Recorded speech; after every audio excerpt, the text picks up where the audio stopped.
I'm going to go down to La Cienega here.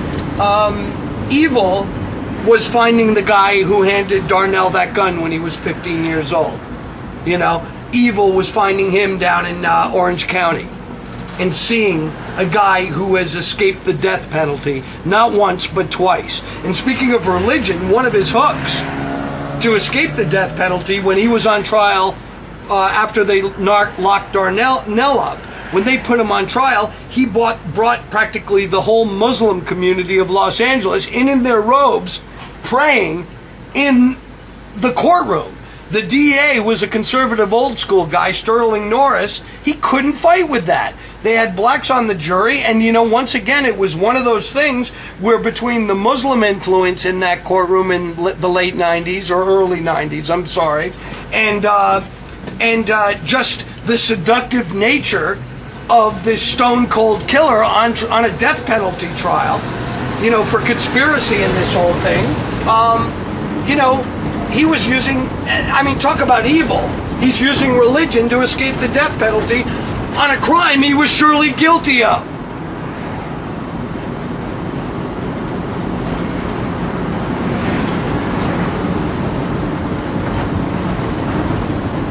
We're going to come up on a little nightclub here that's in the book. Koi, right? Huh? Koi? Well, yeah, we have Koi coming up, but we also have the Belmont, I believe. It's still here. This is where two of, I think this is this the Belmont? Yeah. Now, we just want to get this because this was a little sports bar type restaurant. There's the sign if you want to establish it, right there. Okay. Two of my best sources in this book, movie producer, former club promoter Giovanni Agnelli, who's somewhere in the line for the Agnelli Fiat fortune, and his partner Scott Bloom, an actor, former club promoter, now a successful Hollywood producer. They decided, they had the genius idea to do karaoke at this particular club, a karaoke night. And all the stars came and, you know, they got silly. And they did karaoke and that sort of thing, and it became incredibly popular. I just wanted to show you this spot because this is where I believe Darnell administered a major beatdown on someone. Pistol whipped a guy to the point where he was literally begging for his life. And, you know, but then on the other hand, look, we're in, you know, friendly party town, West Hollywood. Who knew that this, you know, this kind of stuff was happening below the surface? And we can drive by Koi, and that was the end of the tour that I had set up for you. That's great, that's great, yeah. That's great.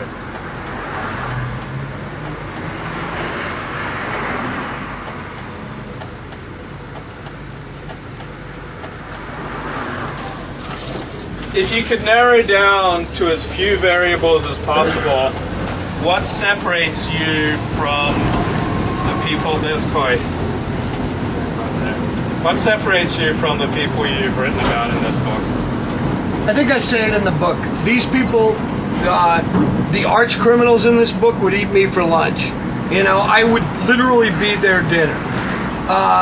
The analogy I made was the Cal Neva Lodge in up in Tahoe, or up in Reno or wherever it is, where half of the hotel and casino is on the California side, and the other half is in the Nevada side. I'm the little kid who goes in there and underage tries to skip over to the you know, to the side where the vice is, knowing that I can hop back across the line, you know, to the safe side, you know, where the kiddie land is, you know. So it's sort of like you know, I tiptoe over into that world, and I dig in and get in deep, but I hightail it back over to the other side. I don't live in their world. Those people live in the criminal world and the criminal mindset day in, day out. You know, and whoops, I got it. And that's an occupation for them. Sorry. I scared you there. We're gonna skip the Koi part of it. We went past Koi. Okay, yeah, it's a, you know, it's that cool sushi-oriented restaurant owned by the Hake brothers, Deepu and his brother, I forget his name. Curiously, Deepu's guns wound up in Darnell Riley's possession. Gee, I wonder how that happened. I guess people will need to read the book and figure it out for themselves. There's a lot of crimes in here you'll have to figure out for yourself, and that's part of the fun about reading a true crime book, a true non-fiction crime book, I might add.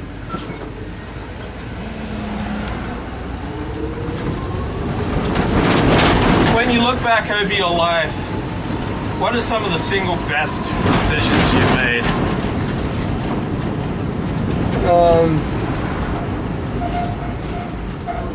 I think in career-wise, Pennywise. all right, Talk about two anything. of the best decisions I've made in my life.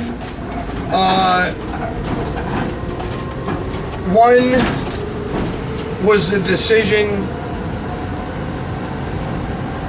that came after.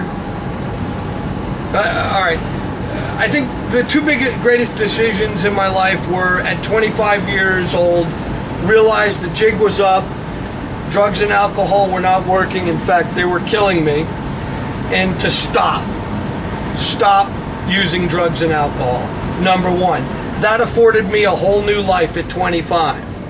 And then the second best decision came shortly thereafter, where I said, you know what, instead of being that fucking barstool dreamer who sits there and tells you about all the great things he's gonna do, you know, to actually follow my dream and do what I wanted to do since I was 6 years old, and that is become a journalist.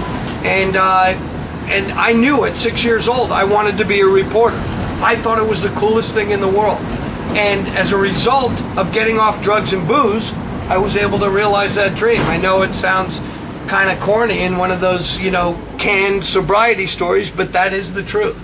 So it's getting clean and following my dream. That's awesome. That's awesome.